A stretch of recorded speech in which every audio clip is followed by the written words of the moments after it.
Any time that my parents ever took in a person, it was not their decision alone. They sat us down, they told us who it was, what background they came from, why they needed us. We had large bedrooms. We each had 2 beds in our bedroom. Whether it was a female, they would stay with me, a male, they would stay with my brother. So it was a family decision that we were always willing to open up our hearts and our home and share Christmas and birthdays and everything else with whoever needed us at that time. I think when we first started taking in people, when I'd say, so-and-so lives with us, I think some people were like, what do you mean they live with you? And people looked at it as we were taking in males to live in our home, and me being, a 15, 16-year-old female, sometimes we were taking in guys. And I think some people were a little leery of that at first, but my dad had strict guidelines, strict rules, and nothing ever. I never felt threatened, I never felt uncomfortable.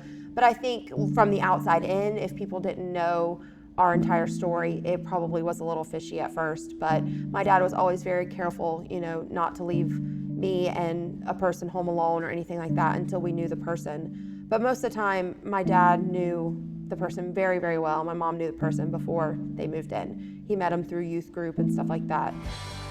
My house was always the place that my friends wanted to hang out. My parents kept us out of a lot of trouble that way because we were never out looking for fun. Because when people wanted fun, they came to the Bulloch house.